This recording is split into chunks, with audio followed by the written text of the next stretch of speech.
Ok, quelles sont tes sources de trafic? Est-ce qu'on t'a déjà posé cette question-là et tu dis quoi? Trafic? C'est quoi? C'est quoi le trafic? Ok, la plupart d'entre nous, on a besoin de trafic, sinon on meurt. C'est l'oxygène de ton entreprise. Alors, je vais définir pour toi aujourd'hui les trois sortes de trafic dont tu as besoin pour grandir en tant qu'entreprise. Avant cela, je me présente, je suis Angélique Binet, la fondatrice de Social Media Love et j'aide les femmes entrepreneurs à utiliser justement le trafic payant et gratuit pour relâcher leur inner rockstar, la personne, le message que tu cherches à monétiser à travers les réseaux sociaux. Donc, la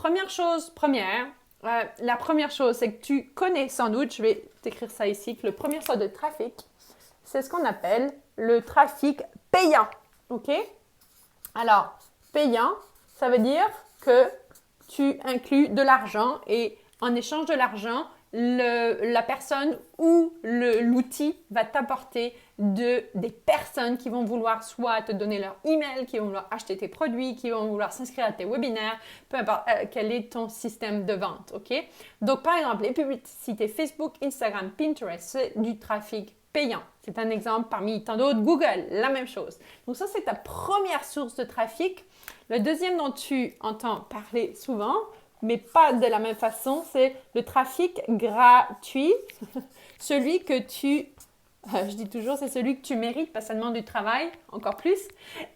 C'est celui que tu acquiers à force de faire des relations, notamment en ligne. Je t'explique. Cette semaine, je suis invitée à un sommet digital en tant que conférencière. Alors, ce qui va se passer, c'est qu'en échange de mon temps et de partager mon expertise et de faire la promotion de ce sommet qui n'est pas le mien, dans mes réseaux sociaux et sur mes emails, je vais recevoir l'honneur d'être présentée à une audience qui ne me connaît pas encore. OK? C'est ce qu'on appelle en anglais le earned traffic ou le trafic gratuit, celui qui te permet en fait d'emprunter des audiences à d'autres personnes. Donc, ton devoir aujourd'hui, c'est quelles sont les personnes qui ont un podcast, qui ont peut-être un show, une émission en ligne sur YouTube ou sur Instagram ou sur Facebook ou qui ont un blog où tu pourrais être invité en tant que écrire un article en tant qu'invité. Quelles sont les personnes de qui tu pourrais te rapprocher qui en fait partagent une audience similaire à la tienne, ok?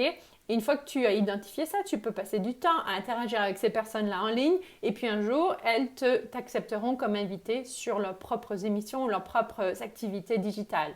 OK? Numéro 3.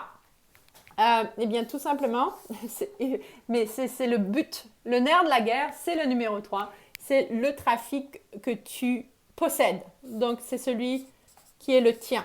Alors, en général, juste pour simplifier, celui que tu possèdes, c'est ta liste de emails, par exemple.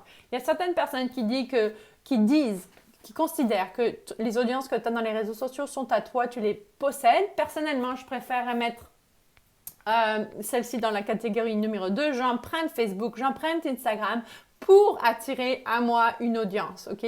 Mais si Instagram s'en va, c'est fini. C'est pour ça que personnellement, le troisième type d'audience trafic, c'est pour moi le email. Parce qu'en général, quand tu fais une publicité, tu vas demander aux gens de te donner leur email, soit en échange de quelque chose de gratuit qu'ils vont pouvoir télécharger. Par exemple, à la suite de cette vidéo-là, j'aimerais que tu télécharges ta checklist pour commencer les publicités Facebook sur le bon pied. Le lien est autour de cette vidéo-là.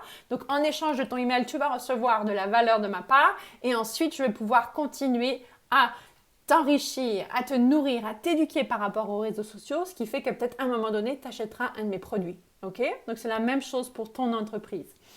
Le numéro 2, c'est tout ce qui est le trafic que tu peux emprunter à quelqu'un ou celui qui va te coûter plus d'efforts relationnels ou de création de contenu, par exemple, ou même si tu as un site web et tout ça, tout ce qui est l'optimisation de SEO, des mots que tu utilises pour utiliser les mots que les gens utilisent quand ils font des recherches sur Google, ça aussi, ça fait partie de quelque chose que tu empruntes à Google. Tu empruntes l'outil Google pour attirer un trafic qui soit qualifié pour ton entreprise.